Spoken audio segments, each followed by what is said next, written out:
4장 1절 사람이 마땅히 우리를 그리스도의 일꾼이요 하나님의 비밀을 맡은 자로 여길지어다. 그리고 맡은 자들에게 구할 것은 충성이니라. 너희에게나 다른 사람에게나 판단받는 것이 내게는 매우 작은 일이라. 나도 나를 판단치 아니하노니 내가 자책할 아무것도 깨닫지 못하나 그러나 이를 인하여 의롭다함을 얻지 못하노라. 다만 나를 판단하실 이는 주시니라. 그러므로 때가 이르기 전 곧 주께서 오시기까지 아무것도 판단치 말라.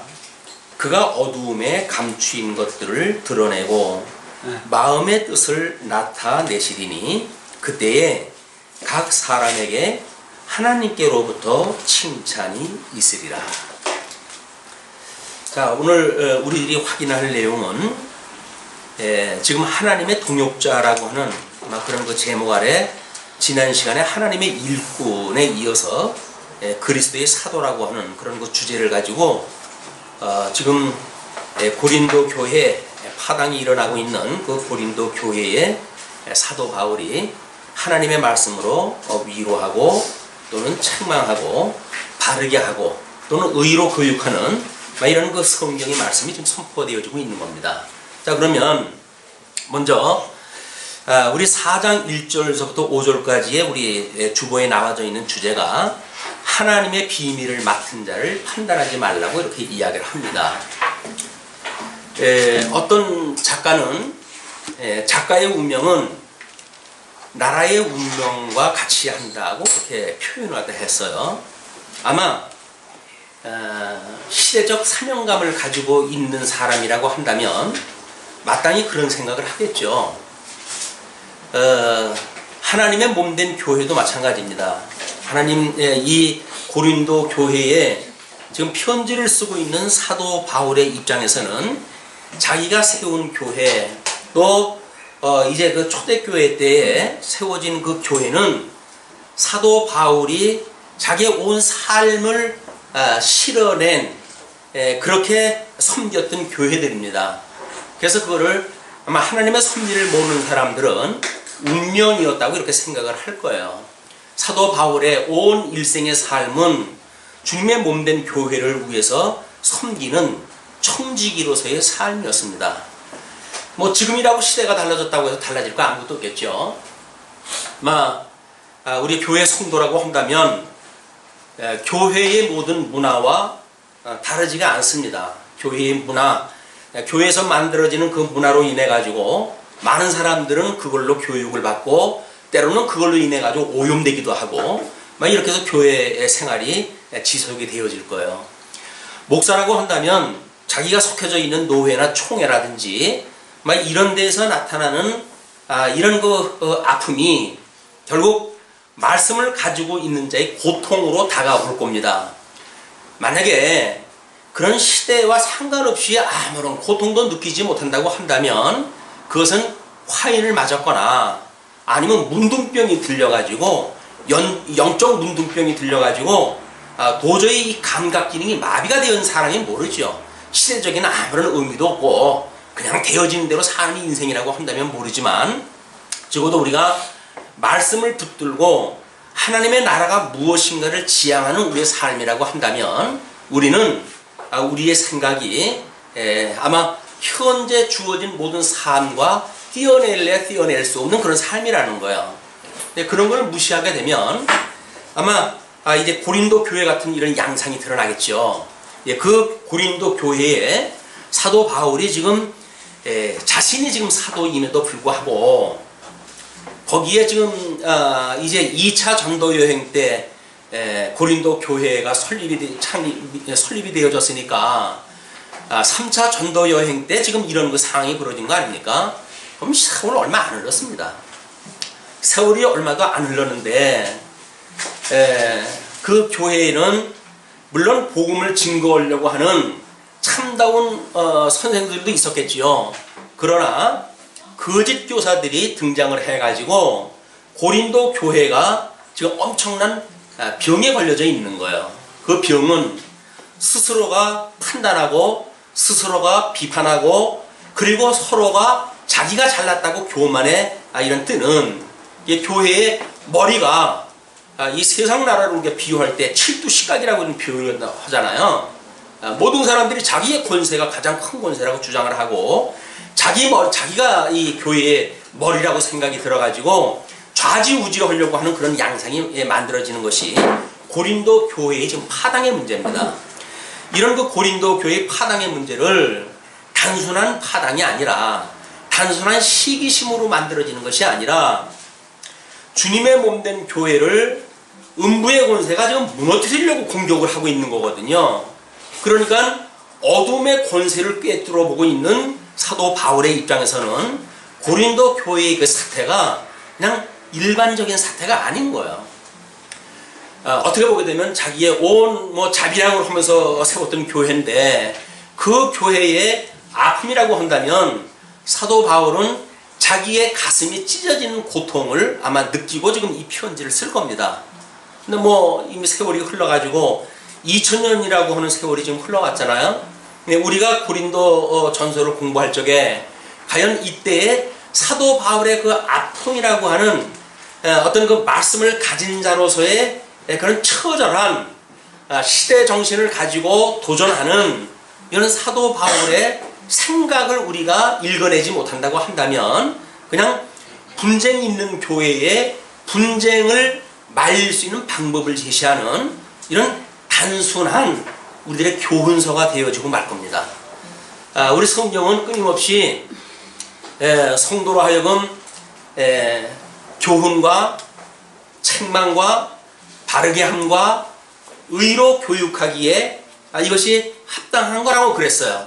그러니까 성령이 말씀을 통해 가지고 역사를 한다면 우리는 그 교훈을 받아들이게 됩니다.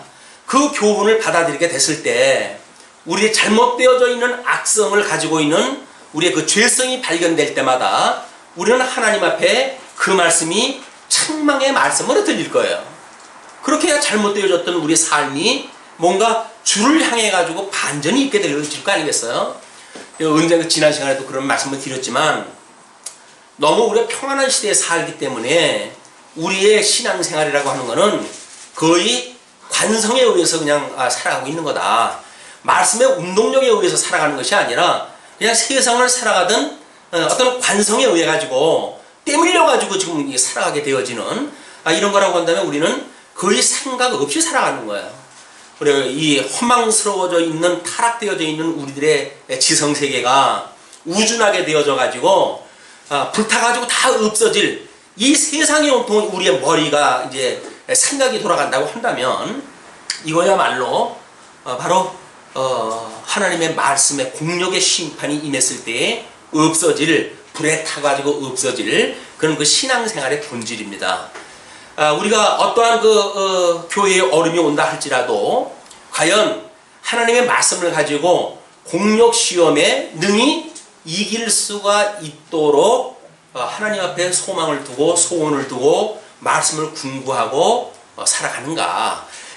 이 하나님의 말씀이 우리들의 일용할 양식이라고 생각이 들어가지고 하루 세 끼 밥을 먹는 것처럼 우리 영혼이 이 말씀이 아니면 우리 영혼이 살아갈 수가 없다고 하는 처다른 생각을 가지고 이걸 우리가 공급을 받는지 이것이 아마 오늘 고린도 교회의 그런 상황이 우리라고 하는 상황을 가지고 이 말씀을 듣게 되어져야 아마 그때의 그 교회의 아픔에 우리가 조금이라도 어떤 감각적으로 느낌이 올 겁니다. 자, 그러면 지금 사람이 마땅히 우리를 그리스도의 일꾼이요 하나님의 비밀을 맡은 자로 여길지어다. 고린도 교회에 지금 성도들에게 하는 이야기입니다. 우리를 그리스도의 일꾼으로 여겨달라는 거예요. 여기서 말하는 일꾼이라고 하는 그것은 적어도 전선에 제일 그 하부층에서 노를 짓고 있는 최하위의 노예 계급이에요. 그 표현상.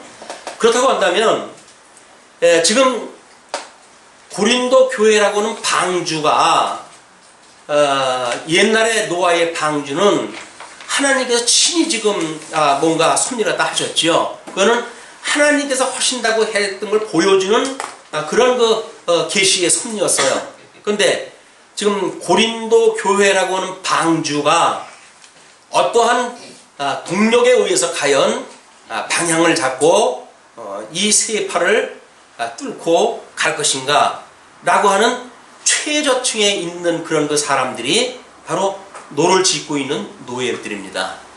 사도 바울은 자기로 하여금 그 배의 동력을 감당하고 있는 세상의 시각으로 보게 되면 최하위의 노예 계급이죠.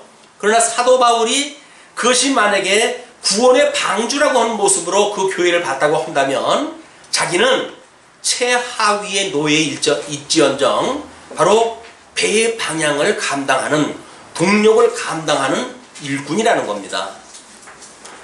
우리 교회 개척을 하면서 나름대로 우리는 일꾼임을 자처하지요. 과연 우리가 이 일꾼이라고 하는 그것이 정말 공력 시험에서도 능히 이길 만한 그런 동력으로의 어떤 그런 힘인가? 교회 이름대로 말씀 운동이라고 하는 그런 것이 작동이 되어져서 원동력이 되어져 가지고 우리의 삶을 변화시키고 주님의 몸된 교회를 성경이 말하는 교회답게 만들어가는 걸 우리의 눈으로 보고 하나님의 영광을 우리가 드러내고 살고 있는지, 이것은 아마 이세 우리들에게 직접 주는 말씀이라고 보여집니다. 우리들에게. 자, 그러면 그 일꾼이고 뿐만 아니라 하나님의 비밀을 맡은 자를 여겨달래요. 하나님의 비밀이 뭡니까? 복음인 거예요.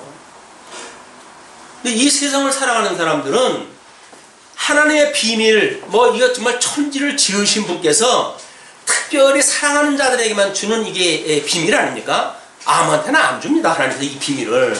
사랑하는 자에게만, 그것도 귀한 말로 들려줘요. 이게 세미한 음성으로 들려주는 말씀이지, 무슨 나발을 불고 세상 사람들이 환호치는 가운데 이 비밀의 말씀이 선포되어지는 것이 아니라 거의 어두움의 지경에 들을 수 없는 그런 어떤 그 비바람이 몰아치고 세상에 세파가 몰려와고, 그런데 하나님께서 세미한 음성으로 우리들에게 하나님의 비밀의 말씀을 들려주고 계십니다.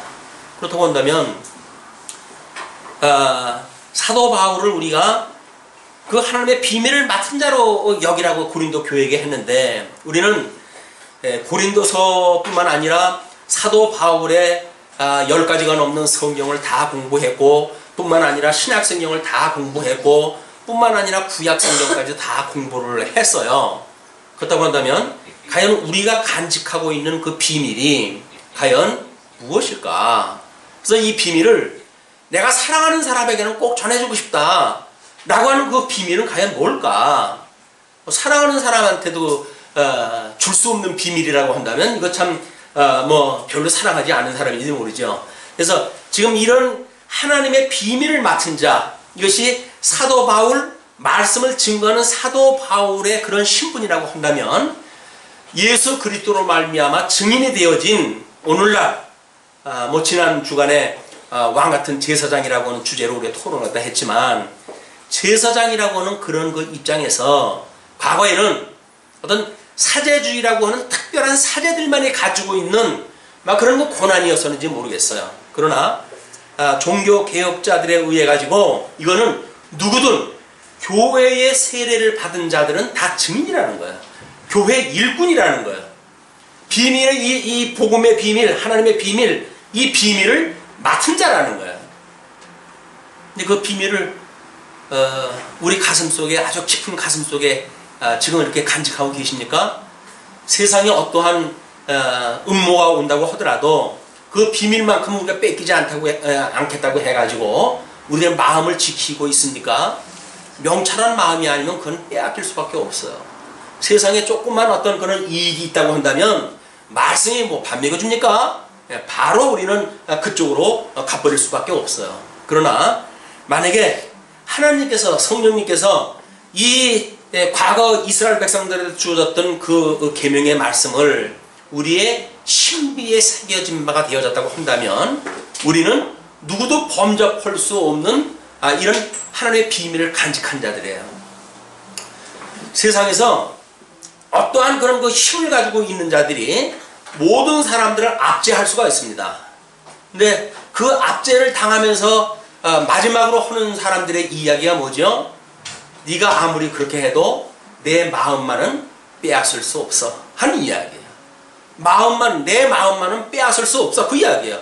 육적인 조건으로 해가지고 뭐 별의별로 해서 압제를 갖다가 하고 뭐 감옥에다 집어넣고 별의별 방법을 다 해가지고 공격해볼 수가 있겠죠. 그러나 신비에 새겨둔 하나님의 이 비밀, 이것은 아무에게도 빼앗길 수가 없는 거예요. 그렇기 때문에 이게 소중한 거예요. 평생의 이 말씀이 우리로 하여금 이 어두운 세상을 살아가는 엄청난 동력이 되어진다는 겁니다. 몇 마력짜리 이 엔진을 달고 계십니까? 1마력이 몇 킬로와트 아워?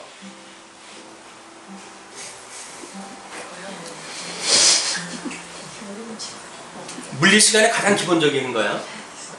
1마력. 아마 우리 지훈이나 알까 모르겠는데 한 말에 말이 끄는 힘이에요. 말이 끄는 힘. 사람은 거기에다 비유한다고 한다면 아무것도 아니죠. 그냥 세상에서 보여주는 힘이라고 한다면 아무것도 아니에요.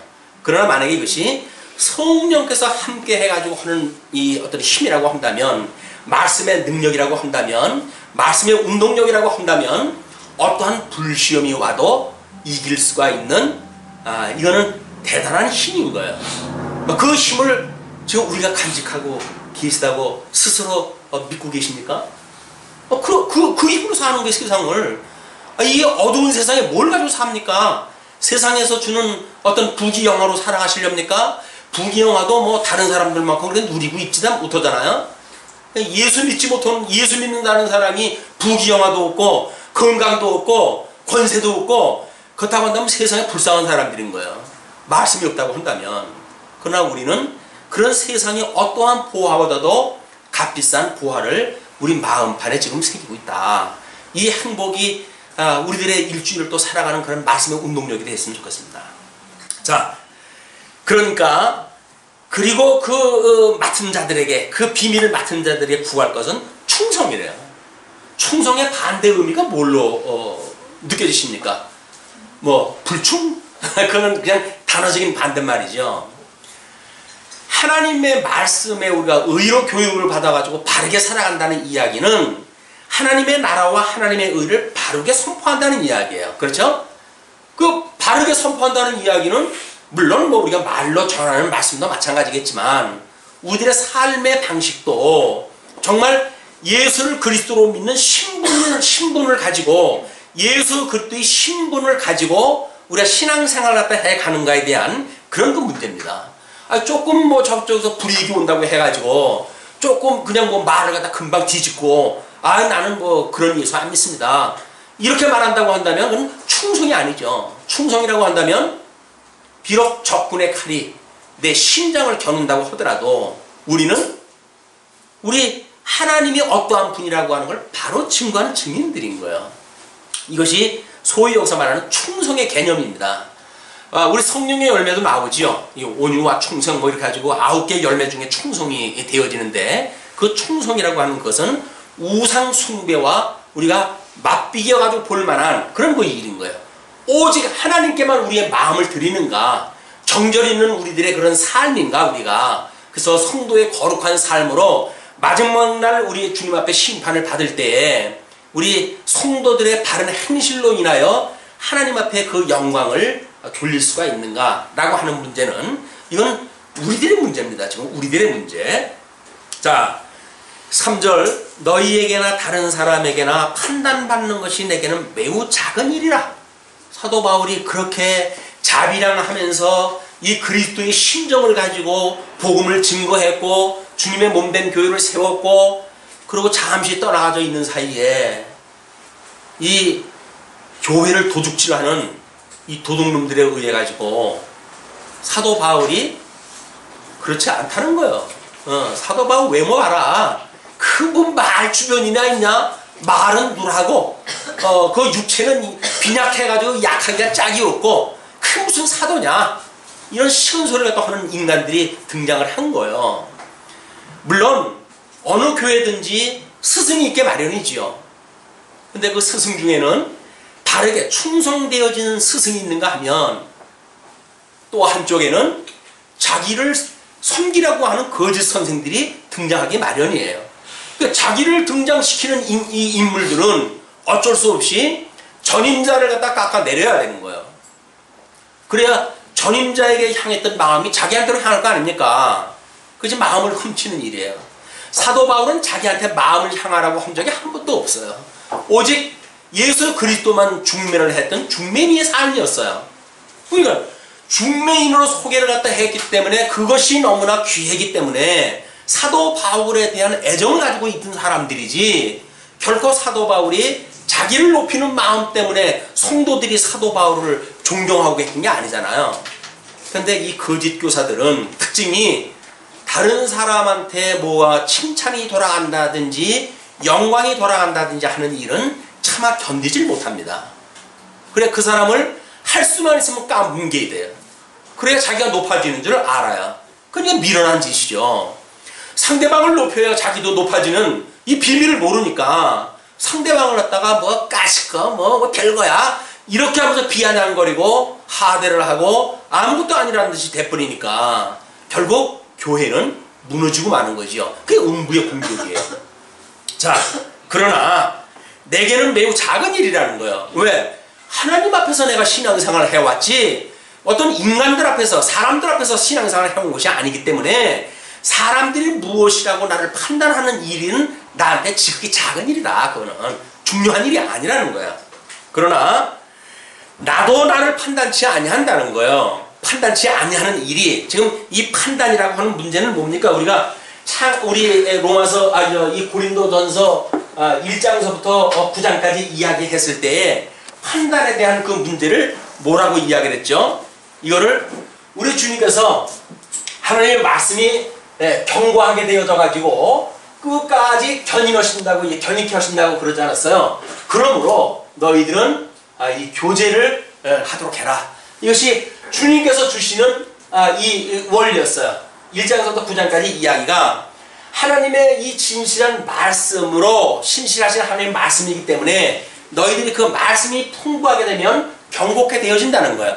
이 말씀이 경고케 되어지게 되면 주님께서 끝까지 너희들을 인도하실 거야. 그러니까 너희들은 함께 가는 자들과 교제를 나누며 살아가도록 해라 라고 하는 것이 시공용적으로 주어졌던 계시의 방식이라고 우리 이야기를 했어요. 이건 천상에서 주님께서 하시는 역사야. 예수 그리스도의 천상사역입니다.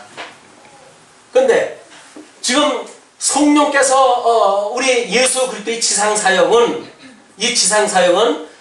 이건 지금 주님의 몸된 교회를 통해 가지고 이 천상에서 하시는 걸 증거하심으로 이걸 이루어 가시죠. 우리 천상에 계신 주님께서 저 주님의 몸된 교회를 이렇게 해간다 라고 증거하는 것이 성령의 사역이란 말이에요.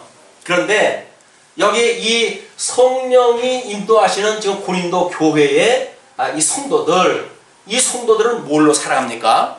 이 사람들은 믿음으로 살아가는 사람들이에요.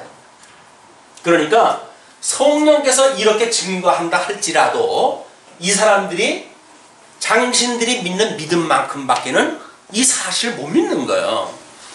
이것이 어떤 흑백의 논리는 아니죠. 흑백의 논리는 아니에요. 다 믿음의 분량만큼 하나님께 주시는 은혜의 선물이기 때문에 누구든지 하나님께 주시는 믿음만큼 살아갈 수가 있는 거예요.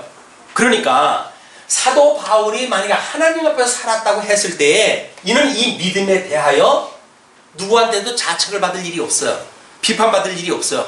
자기 스스로도 이걸 자책을 안 해요. 왜?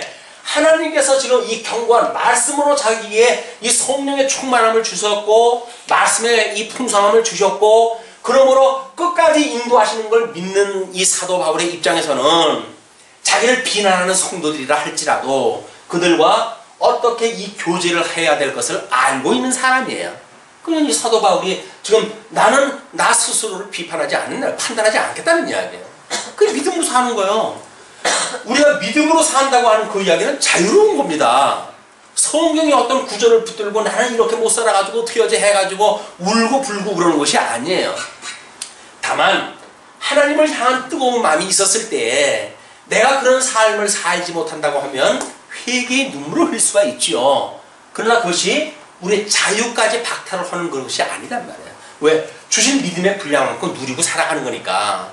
우리의 이 복음이 우리들로 하여금 자유케 한다고 그러지 않았어요. 그러면 이 어둠의 권세로부터 우리 자유케 하는 그 자유의 정도는 이 말씀을 믿는 믿음만큼 되어지는 거예요. 믿음이 적은데 뭐 엄청난 자유를 갖다 얻은 사람인 것처럼 성경이 최고의 어떤 그런 말씀, 원수를 내 몸같이 사랑할 정도의 그런 덕목을 가지고 어떤 우리가 살아간다고 한다면 그 사람은 맨날 울어야죠. 지금 사랑하는 사람도 못 사랑하고 살아가는 주제에 뭘 원수를 사랑해요. 원수를 이웃을 사랑할 때 우리 늘 이야기하지만 누구처럼 사랑하라는 이야기입니까? 내 몸처럼 사랑해요. 내 몸처럼. 그럼 우리는 과연 내 몸은 얼마나 사랑을 하죠? 내 몸도 사랑하지 않은 사람이 뭘 다른 사람을 사랑을 해요. 내가 나를 사랑해야 다른 사람을 사랑할 힘이 있지. 내가 나도 사랑하지 않는데 그럼 내가 나를 얼마나 사랑하나요? 제일 먼저 나와야죠. 하나님의 말씀을 정말 일용할 양식으로 사랑하십니까? 그게 아니라고 한다면 그건 거짓말이에요. 하나님이 나를 사랑하지 않는데 사랑을 깨닫지 못한 사람이 어떻게 다른 사람을 사랑을 할 수가 있겠어요? 1만 달란트 탕감 받은 자가 100데나리온 빚진 자를 탕감하는 것이 당연한 일인데도 불구하고 하나님의 은혜가 아니면 그것도 못 주겠다고 하는 것이 인간이에요. 100데나리온 빚진 자 용서 못합니다. 감옥에다 가두잖아요. 그 돈을 안 갚는다고. 그것이 인간들이 하는 일들이에요. 근데 우리가 내 몸을 과연 얼마나 사랑할까? 우리가 우리를 사랑한다고 한다면 하나님의 말씀 우리가 더욱 정진할 이유가 있죠. 그걸로 인용할 양식을 삼을 일이 있죠. 세상의 쓰레기 같은 지식을 가지고 우리가 살아가는 것이 아니라 생명의 양식을 삼아가지고 이 세상을 살아갈 이유가 있다 그 이야기예요. 그것도 단 한 번의 인생인데 아직도 뭐 젊은 친구들은 인생이 아직도 많이 남았다고 해가지고 땡깡땡깡 흘는지 모르겠지만 잠깐 갑니다. 잠깐 갑니다. 세월을 아끼십시오. 나이 먹은 사람들만 아껴야 되는 시간이 아니에요. 하나님께서 이 시간에 이 말씀을 듣게 하신다는 이야기는 내 영혼을 사랑한다고 했을 때 하나님 말씀으로 살아야 된다고 하는 지금 우리들한테 충격파를 지금 주고 계시는 거예요. 말씀의 운동력이 우리가 충격파를 주는 거예요. 파장이 불러일으켜가지고 뭐가 움직이고 있습니까? 파장이 그냥 느껴지십니까? 우리의 그 감각 기능에 파장이 와가지고 뭔가 이렇게 울렁이고 있는가요? 그런 게 없다고 한다면 이 말씀은 공허한 거예요. 어떤 음파는 통해가지고 우리의 청각은 장악을 흘는지 모르겠죠. 그러나 신령한 하나님의 말씀으로서의 그런 파장이 우리한테 오지를 않는다는 거예요. 우리 영혼을 울리지 못한다는 이야기예요. 영혼에 상관없는 말씀이라고 한다면 세상에 뭐 지식도 아니고 이걸 뭐로 우리가 들어요? 이 좋은 시간에. 자, 이것이 지금 사도 바울이 아마 앞으로 있을 것에 대한 전체를 내다보고도 하는 이야기인지도 모릅니다. 그러나 이제 내가 자책할 아무것도 깨닫지 못하나 그러나 이를 인하여 의롭다 함을 얻지 못하노라 그 이야기예요. 여기서 주님께서 나를 끝까지 나를 일구고 가니까 이 끝까지 가가지고 나타나는 게 뭡니까? 이 심판이라고 그러지 않았어요? 이 심판이 우리가 이 구원이라고 하는 심판과 이걸 우리가 영원한 생명의 심판이에요. 그리고 나중에 이 죽음에 이르는 것이 영원한 사망에 대한 심판이에요. 영원한 사망으로 이끌릴지 영원한 생명으로 이끌릴지가 마지막 심판인데 주님께서 나로 하여금 끝까지 견인해가지고 여기에 이르게 한다고 하는 걸 믿고 있는 사도 바울의 입장에서는 너희들의 판단, 지금 현재 지지고 볶고 하는 나의 판단에 대해서 내가 그렇게 신경 안 쓴다 그 이야기예요. 사람의 말에 너무 흔들리는 거는 이 말씀이 없기 때문에 그래요. 누가 나한테 대해서 뭐라고 이야기하지? 여기에 온통 관심을 갖게 되는 거는 우리의 신앙생활에 엄청난 이 방해가 되어집니다. 하나님 앞에 살아간다고 한다면 뭐 다른 사람이 나한테 무슨 뭐 임금은 없을 때에도 뭐 욕을 한다면요. 뭐 나 없을 때 욕을 하거나 말거나 뭐 더 있어야 그 사람 자유지. 그 사람이 뭐 나한테 무슨 말을 갖다 할까 해가지고 뒷조사할 수도 없는 거 아니에요? 그냥 마음 비셔요 그냥. 저 인간이 나 싫으면 싫은 소리 할 테고, 저 인간이 이거에서 교제가 가는 거는 하나님 말씀에 매어져 있다고 한다면 아니 좋은 말씀으로 해가지고 뭘 이야기를 하겠죠. 하나님을 믿어야지. 그 인간을 믿어가지고 모르겠어요. 하루에 12번씩 변하는 그 인간을 믿을 게 안 돼요. 인간은 이건 신앙의 대상이 아닙니다. 성도는 사랑의 대상일 뿐이에요. 그냥 우리 하나님 앞에서 사랑을 받았으니까 우리 사랑하는 거지, 그 성도를 사랑한다고 하는 그 미명하에 그 사람한테 뭐를 요구한다고 한다면 그런 흥정이에요. 흥정. 내가 너한테 이렇게 해줄 테니까 너 뭐 해줄래? 장사꾼이죠. 이 교회는 그런 게 아니에요. 장사꾼이 아닌 거예요. 뭐가 가는 게 있으면 오는 게 있어요. 일방적인 거예요. 그냥 가는 것만 있는 거예요. 오는 거에 다 하나님께로부터 오죠. 근데 그걸 모르게 되면 우리는 그걸 사람한테 얻으려고 그러니까 그 사람에 의해 가지고 아니 내 평생을 내가 내 인생을 살아야 될 사람들이 왜 아무런 나하고 상관없는 인간에 의해 가지고 흔들리고 지지고 볶고 마음이 괴롭고 왜 이런 인생을 살아야 되냐고요. 하나님 앞에 살아가셔야 심령의 평강을 지킬 수가 있는 거예요. 사도 바울의 이 말이 너무나 놀랍지 않습니까? 이를 인하여 이제 그렇게 자기가 책망을 아무것도 깨닫지 못했대요. 자기는 이 자체가 아무것도 깨닫지 못했다. 그러나 이를 인하여 의롭다함을 얻지 못하노라. 지금 이 교제에서 나타난 사도 바울의 행위, 이 행위가 이것이 어떤 본의가 되어져 가지고, 이것이 본의가 되어져 가지고 근본이 되어져 가지고 어떤 전제가 되어져 가지고 하나님의 의가 되어지는 것이 아니란 말이에요. 왜? 이 의는 뭡니까? 이 견고한 말씀에 의해 좀 만들어지는 열매예요. 열매라고 믿어지십니까? 우리들에게 이런 어떤 나타나는 행위, 모든 것, 내가 스스로 자책할 수 없는, 자책하지 아니하는 믿음이 있다고 할 때 이 믿음은 열매인 거예요. 하나님 주시는 성령의 열매, 은혜의 열매. 이게 열매니까 이게 전제로 해가지고 구원받는 거라고 내 자랑하는 거 아니잖아요 지금. 그러나 나는 복음을 믿는 믿음 때문에 자유로운 사람이란 말이에요. 다른 사람들은 별소리를 하겠죠. 저 인간은 사도도 아니야. 뭐 이런 소리 할 거 아니겠어요? 뭐 벼절 것도 없는 나도 저 인간은 목사가 아니라는 얘기 듣고 사는데 왜 그런 소리가 없겠어요? 당연히 그러겠지. 그럼 그렇다고 해가지고 그 인간이 나한테 목사 아니라고 내 목사 아니에요? 목사 하나님께 주신 은사인데 그걸 왜 그 인간이 기도 아니다라고 판단에 내가 휘둘리냐고요. 그 사람이 나 목사 아니라고 목회 못해야 되겠네. 말이 안 되는 거 아니에요? 조금 논리적으로만 생각하면 말이 안 되는 거예요. 하나님의 이 믿음으로 산다고 하는 것을 얼마나 우리를 자유롭게 하는지. 왜? 선물로 받은 건데 이거를 그걸 누가 뺏어가요? 이 은혜의 권세도 이걸 못 뺏어가는 겁니다. 주님께서 붙들어 주시기 때문에. 자, 그러므로 때가 이르기 전 곧 주께서 오시기까지 아무것도 판단치 말라. 그가 어둠에 감추인 것들을 드러내고 마음의 뜻을 나타내시리니 그때에 각 사람에게 하나님께로부터 칭찬이 있으리라. 이건 하나님께로 말미암는 거예요. 이게 하나님께로 있는 거기 때문에 여기서 이 교제를 갖다 해야 될 사람들이 판단한다는 이야기는 뭡니까? 판단한다는 이야기는 자기가 하나님이라는 거예요. 자기가 하나님이라는 거예요. 하나님만이 이게 재판자 되시는 분 아니에요. 근데 인간이 판단한다는 이야기는 뭐예요? 자기가 하나님이라는 거예요. 그것처럼 무서운 죄가 없죠. 자기가 하나님이라고 그러는데 이거를 어떻게 하면 좋아요?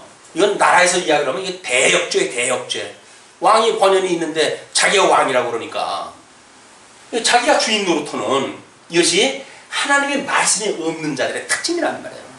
하나님 대신에 자기가 왕자리에 올라가고 하나님 자리에 올라서고 이렇게 살아가는 것이 타락되어진 인간들의 이야기다. 이 뻔히 알고 있는데 이것 때문에 사도 바울이 상처 입어가지고는 안 되죠. 그러니까 나한테는 그게 별로 중요한 일 아니다. 그렇게 이야기를 합니다. 자, 이제 우리가 6절로부터 상황이 바뀌죠? 뭡니까? 6절로부터 지금 13절까지 낮아진 사도의 지도를 받아서 교만하지 말라고 이렇게 이야기를 합니다. 낮아진 그런 그 사도가 어떻게 이제 이야기를 풀어나가는지 보죠. 형제들아, 내가 너희를 위하여 이 일에 지금 일어나는 이 판단하고 고린도 교회 일련의 사태를 향해 가지고 일어나는 그런 일들을 인하여 나와 아볼로를 가지고 본을 보였으니 이는 너희로 하여금 기록한 말씀 밖에 넘어가지 말라 한 것을 우리에게서 배워 서로 대적하여 교만한 마음을 먹지 말게 하려 함이라. 자, 지금 이 경고한 거는 하나님의 말씀으로 해가지고 이게 경고한다 그랬잖아요. 하나님을 아는 지식으로 지혜가 풍족함으로 너희들이 경고케 되어지는 것을 사도 바울이 칭찬을 갖다 했단 말이에요. 말씀으로 경고하게 되어지는 건데 이 말씀 외적인 사항이 이제 작동이 되어지는 거예요. 뭐 당시에 철학일 수도 있고 때로는 사도 바울을 비방하는 어떤 소문일 수도 있겠죠. 이런 말씀 외적인 요소에 의해 가지고 고린도 교회가 좀 흔들거리고 있는 거예요.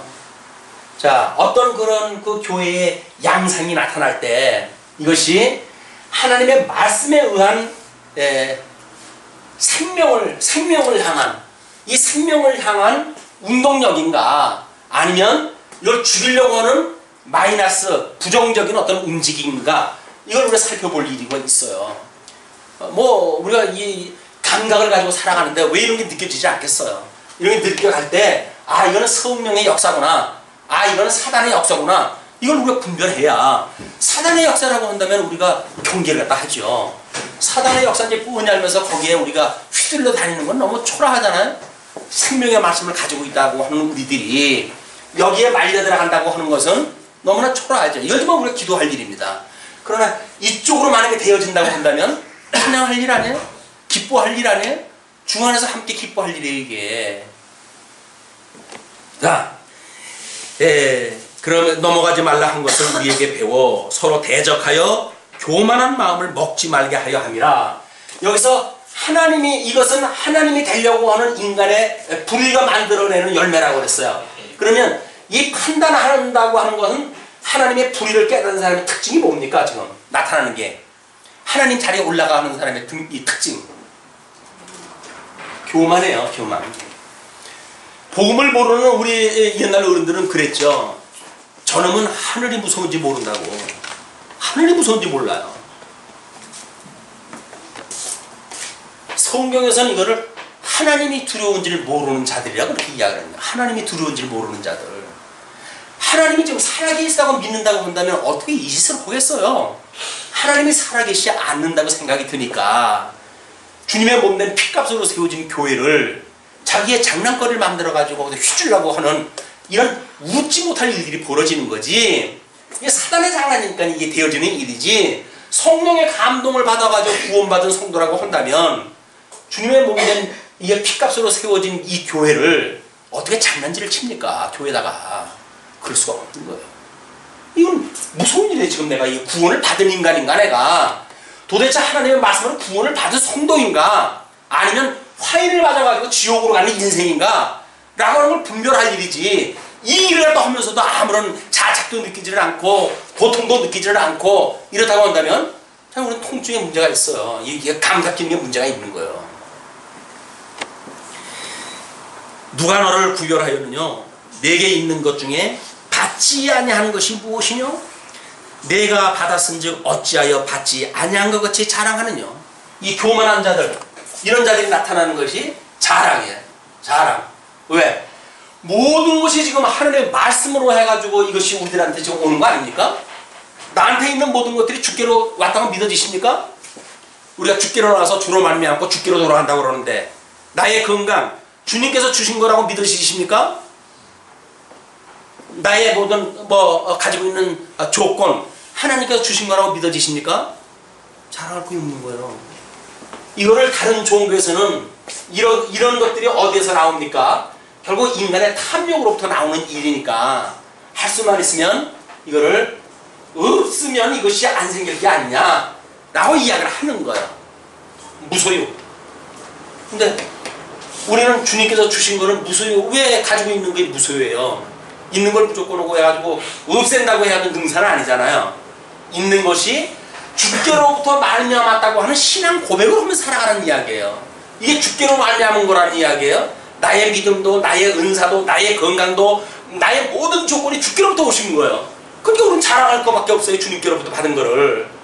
근데 이게 마치 내가 무슨 만들어낸 것처럼 기고만장해가지고 다른 사람한테 교만을 떨고 이래가지고 이 자기가 부려다고 하는 걸 만천하에 공개를 갖다 하고 망신이죠. 이게 망신.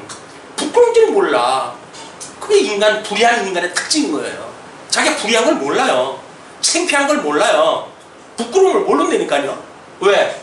이 어둠 속에 빠져가지고 지가 나무 밑에 숨어 있는지를 안 되니까요. 그늘 속에 숨어 있는지를 알아요. 하나님께서 아담아 그랬더니 뭐라 그래요? 내가 벗었으므로 나을 수가 없습니다. 네가 벗은 걸 누가 알려주더냐? 주인님 묻잖아요. 우리 어둠 속에 가려져 있어가지고 이 부끄러움을 갖다가 어둠 속에 숨어가지고 나는 아무것도 나는 안 몰라요. 이렇게 숨어 있는다고 하지만 마지막 날 뭐라 그래요? 만천하 다 드러난다 그래요. 다 드러난다고. 자,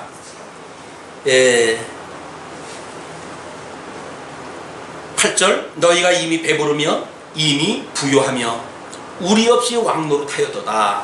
그냥 지금 이 말씀을 전하는 자가 하나님의 일꾼이라고 그랬잖아요. 이 하나님의 일꾼이에요. 사역자. 그냥 이 사역자를 통해 가지고 그럼 이 사역자는 성령의 감동을 받아 가지고 성령께서 세우신 그런 사도지요. 사도 바울이 이 성령은 예수 그리스도가 보내주셨어요. 예수 그리스도는 하나님이 지금 예수 그리스도를 영광의 강체로 보내주셨고 성천하셨을 때 예수 그리스도 성령을 보내주셨고 성령이 함께한다고 하는 것이 뭡니까? 사도 바울을 일꾼 세우는 거예요. 그러니까 이 일꾼을 비난한다는 이야기는 결국 거슬러 올라가면 누굴 비난한다는 이야기예요? 하나님을 비난하는 이야기야. 하나님을 비난하는 이야기. 자, 그러니까 이런 것들이 이렇게 하나님까지 이 비난할 정도로 교만하니까 자기가 머리예요. 모든 걸 자기가 주장해야 돼요. 자기가 머리니까 이런 자기를 자랑하고 자기가 주장을 피고 하는 사람들의 특징이 지금 이 고린도 교회 사도 바울을 비난하는 자들의 양상입니다. 그게 나타나니까 뭐래요? 이미 배부르며 이미 부요하며 이미 우리 없이 왕노릇하여도다. 왕노릇하는 거예요. 이 사람들이 주장하니까. 이 주장하는 자들이 이게 뭐예요? 자기네들이 스스로 왕이 되어진 거예요. 왕이니까 통칭 모를 거 아니에요. 군림하고. 이게 잘못되어지는 현재의 장로요, 목사요, 집사요, 교회의 직분자들이 여기에 빠지기 쉬운 오류란 말이에요. 아니 기껏 예수님께서 내 어린 양을 먹이라고 그랬더니 어린 양을 먹일 생각은 안 하고 잡아먹을 생각만 하고 어린 양을 다스리라고 그랬더니 어린 양을 다스리라는 이야기는 뭐예요? 바른 길로 인도하는 이야기 아니에요? 바른 길로 인도하는 것은 아니라 자기 못된 길로 끌고 가려고 하니까 이 교회의 지도자들이 지금 한국교회 아픔으로 끌고 가는 음부의 권세에 지금 조종을 받고 있는 거란 말이에요.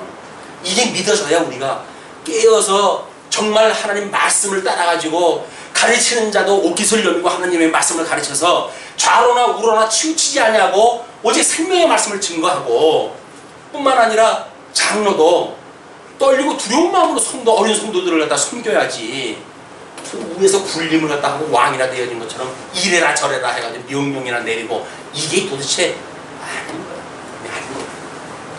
자, 그러나 이제 우리가 너희와 함께 왕노릇하기 위하여 참으로 너희의 왕노릇하기를 원하노라.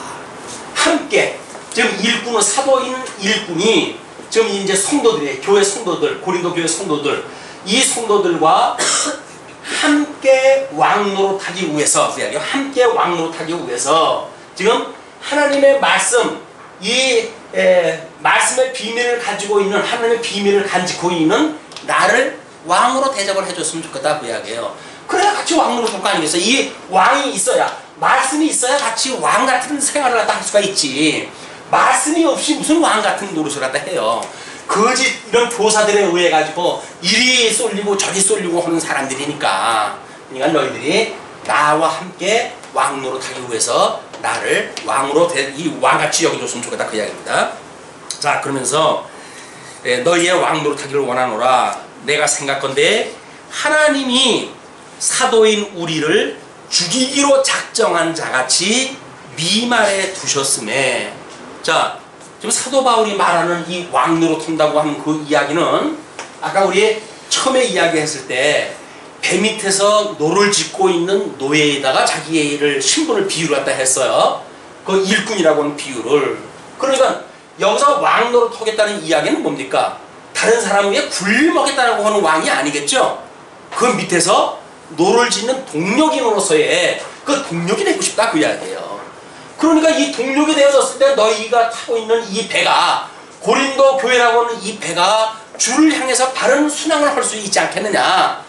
그러니까 너희들이 나를 왕으로 나를 삼아달라 그 이야기예요. 이 왕은 하나님의 말씀을 가지고 있는 노예를 이야기하는 거죠. 이걸 또 뭐 문자 그대로 읽어가지고 사도 바울이 삐져가지고 자기가 무슨 영향력을 끼치려고 그런다든지 이렇게 생각을 하면 사도 바울이 참 웃죠. 사도 바울이 웃어요. 쟤네들은 말귀를 못 알아듣는다고. 그러니까 말귀를 못 알아듣는다고. 사도 바울이 지금 다른 사람을 굴림하겠다고 하는 이야기가 아니야. 이 논조가 철저하게 그 논조는 뭐예요? 나는 하나님의 종이란 말이에요. 그래서 주님의 몸된 교회 피값으로 세워졌던 이 교회에 어떤 동력이 되어져서 너희들을 하나님의 나라, 이 견인의 나라에까지 하나님의 나라에 이르기 위해서 이 노를 짓는 노예의 삶을 내가 살게 해달라 그 이야기입니다.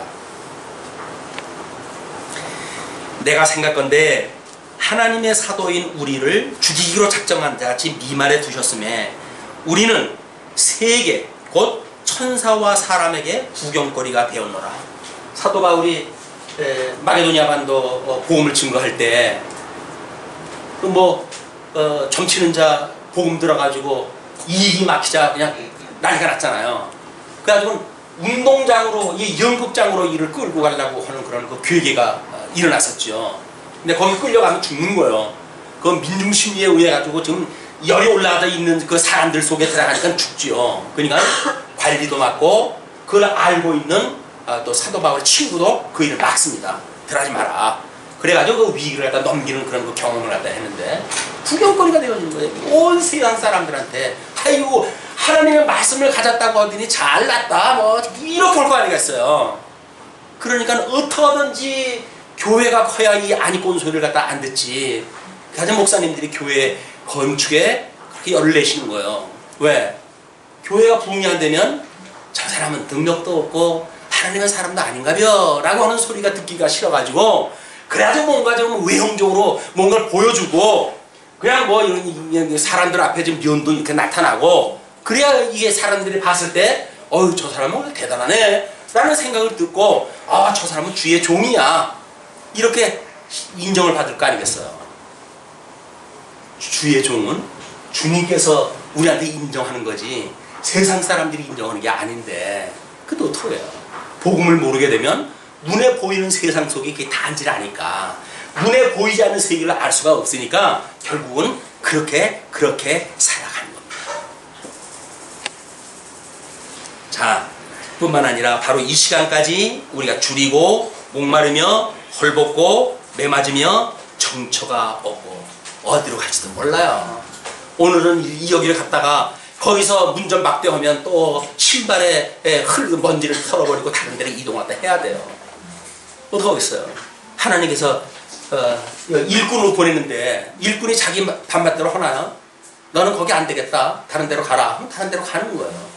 이 목사가 노에서 파송되어지는 그런 그 원리기도 합니다. 목사가 자기가 교회를 세워가지고 그 교회에 영향력을 미치기 시작하게 되면 어떻게 이 피땀 흘려가지고 자기 피땀으로 세운 교회인데 예수 그대 피로 세운 것이 아니라 자기 피땀으로 세운 교회 아니에요. 그냥 누구한테 못 줘요. 그거를 할 수 없이 미우나 고나 그래도 내 새끼가 낫지 않겠느냐 해가지고 세습이라고 하는 웃지 못할 일들이 벌어지는 겁니다. 세습이 물려지는 것 같죠? 천만에 아들한테 넘겨가십시오. 아들파 아버지파 그래가지고 싸박지 일어나가지고 뭐 그 유명한 우리 그 목사님이 신앙 고백을 했잖아요. 내가 잘못했다. 세습이라고 하는 게 하는 게 아닌데 잘못했다. 정말 진심으로 회개가 또 하신 건지 아니면 뭐 아들한테 충격을 주기 위해서 한 건지는 모르겠지만 자기가 그런 그 이야기를 하잖아요. 그러니 마지막 날 가는 때까지 하나님의 심판 앞에 설 때까지 우리가 그런 이해관계에 흔들리지 않고 갈 수 있다고 하는 것은 복입니다. 우리 믿음의 분수에 맞게끔 갈 수 있다고 하는 건 복이에요. 내가 믿음도 안 되는데 만약에 뭐 10,000명씩 모이는 교회를 우리 주님께서 줘보셔요. 인간 이덕성이 잘난 척 참 깨나 할 거예요. 보나마나. 안 그렇겠습니까? 그러지 않아도 잘난 척 하는데 뭐나 좀 대보십시오. 오죽하면 하나님께서 안전장치를 다 허기고 해가지고 안 돼 나는. 그래가지고 미만에다 두시기를 갖다 기뻐해가지고 뭐 우리 교회 학교 아이들까지도 이 목사 비난할 거 아니겠어요? 왜? 엄마 아빠한테 들은 얘기가 있으니까 뭐 교회가 어떻고 저쩌고 그러고 살아요. 제가 그러고 살아요. 그래도 저는 자책을 하지 않습니다. 왜? 하나님께서 나중에 심판을 꺾을 테니까 만약에 설사 잘못한 것이 있다고 한다면 주님께서 나를 갖다 그때 뭐 어떻게 하시겠고, 그러나 하나님께서 영원한 생명으로 인도할 것이 믿어지기 때문에 그걸로 연연하지 않습니다.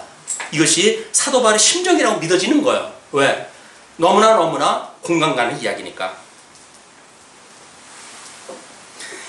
예, 또 수고하여 친히 손으로 일을 하며 후욕을 당한 즉 축복하고 핍박을 당한 즉 참고.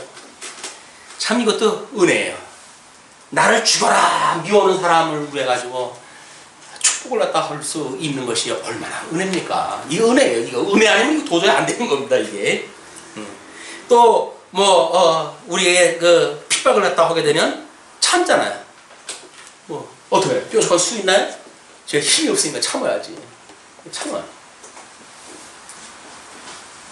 비방을 당한 즉 곤면하니 우리가 지금까지 세상의 더러운 것과 만물에 찢기같이 되었도다. 사도 바울의 이야기입니다. 그 우리 존경하기 맞지 않는 사도 바울의 지금 이야기예요. 예. 근데 뭐 사도 바울이 이렇게 살았다고 그러는데 뭐 조금 어떤 그 뭐 성도가 나를 갖다 비난했다고 해가지고 뭐 코 빠질 이유 없잖아요. 아이 뭐 우리 사도 바울 우리 형제님들이 이렇게 살았는데 우리 선배님들이 이렇게 살았는데 한층 더 나가면 우리 주님도 그렇게 살았는데 우리 주님도 그렇게 살았는데.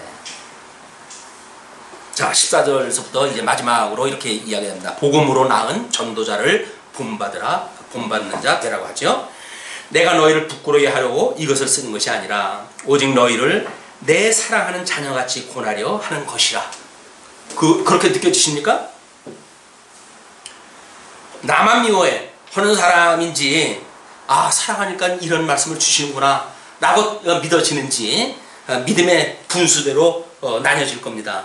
그리스도 안에서 일만 스승이 있으되, 여기서 스승이라고 하는 것은 다른 성경에서 일만 단란 그 몽학선생으로 설명되어졌던 그런 그 단어이기도 해요. 그러니까 어떻게 보게 되면 그때의 그 몽학선생이라고 하는 의미, 여기서 일만 스승이라고 하는 이 스승의 의미는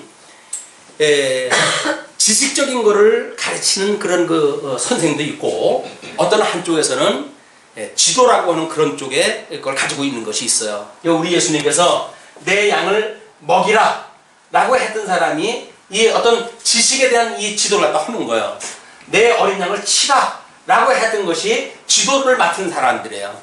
이걸 우리가 목사직이 이걸 감당하고, 목사나 교사직이 이걸 감당하고, 이거는 장로가 이 일을 감당하다 하는 겁니다. 이런 선생들이 많이 있죠. 교회에 이런 많이 있을 거 아니겠어요? 일만 스승들이 있어요. 그러나 지금 그 일만 스승들이 있지만은 아비는 많지 않다. 복음으로 나는 그리스도 예수 안에서 복음으로서 내가 너희를 낳았음이라.